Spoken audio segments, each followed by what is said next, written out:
Hello student, today continue to chapter force and pressure. Today we study about what is the effect when the force applies on any things, any odd object. So in the chapter we study about the two changings that with the force when applied, that is the state of the force can be changed the state of the motions, and second the force change the shape of the object. First of all, we study about the how they change the force, the motions. बच्चों इस chapter में हम आज पढ़ेंगे आज के force and pressures. Force और pressure के इस चैप्टर में पढ़ेंगे कि फोर्स लगने पर क्या क्या चेंजिंग होता है।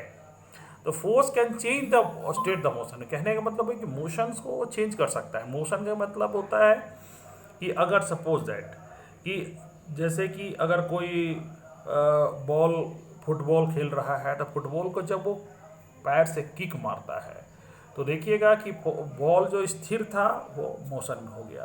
अगर वो धीरे से बॉल आ रहा है उसको फिर उसने किक कर दिया तो इसका स्पीड और बढ़ जाएगा। ये कहने का मतलब है कि वो स्पीड उसकी और बढ़ जाएगी अगर सेम डायरेक्शन में फोर्स लगाया गया तो। अब देखिए अगर वो लेने के बाद अगर गोलकीपर उसको रोकता है, यानी जब रोक रहा है दैट मीन्स वो applying the force on the ball. In this situations ball come to the rest. यानी कहने का मतलब जब बॉल उसके तरफ गोलकीपर के तरफ आ रहा था तो मोशन में था, जब उसने फोर्स लगाया तो क्या हुआ, उसकी मोशन बॉल का चेंज हो गया। दैट मीन्स कि force can change the state of the motions. उसके मोशंस को वो चेंज कर सकता है। उसी तरह से that means we observe that the force applied object में be change the speed if the force applied about the direction of the motion the speed of the increase. If the force applied the direction opposite of the motion then the result decrease the speed of the object. That means change of the either speed of the object if the direction of the motions both describe the change of the state of the motions. Thus the force will bring change the motions of the object। कहने का मतलब है कि force जो है किसी भी चीज के मोशन को चेंज कर सकता है। ठीक है। अब उसके बाद हम लोग एक और आते हैं, force can change the shape. Shape मतलब उसकी जो बनावट है उसको भी चेंज करती है। जैसे कि आप देखिए यहाँ पर दो चीज, जैसे कि आटा को गूंथा जाता है तो देखिएगा उसका भी चेंज हो जाता है। ये spring fix of the seat of the, उसमें देखिएगा कि वो साइकिल में जो ऐसा जो बना हुआ उसका जो स्प्रिंग वो अप एंड डाउन होता है फोर्स लगने के चलते। रबड़ जो है उसको जब फोर्स लगाया गया तो वो लंबा हो गया, छोड़ दिया गया तो सिकुड़ गया। ठीक है। यानी कहने का मतलब है कि फोर्स जब लगेगा तो वो उसका शेप भी चेंज कर सकता है।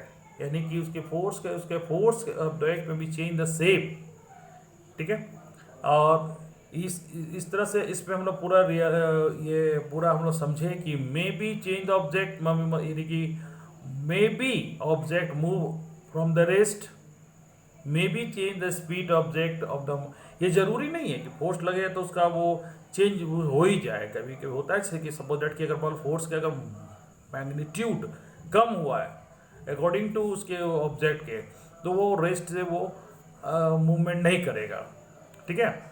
लेकिन इसीलिए कहा जाता है कि may be may make the object move from the rest, may be change the speed of the object in the move, may be change the direction object. Direction से कि फुटबॉल क्रिकेट खेलते होंगे, जब बॉल आता होगा तो उसको जब हिट करते हैं तो वो फोर्स लगाते हैं, N applied force.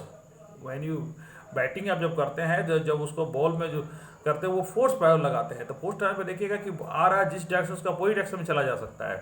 May be change the direction of the object, may be bring the change of the shape of the object, may be cow the some all of this affected.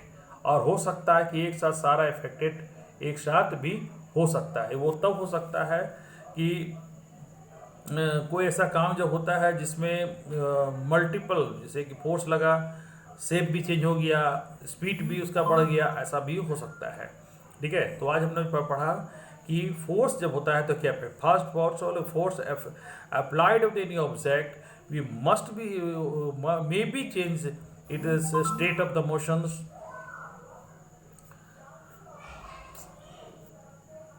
and other way, and the change the shape of the object also. And next video we study about the type of the force, contact force and non-contact force.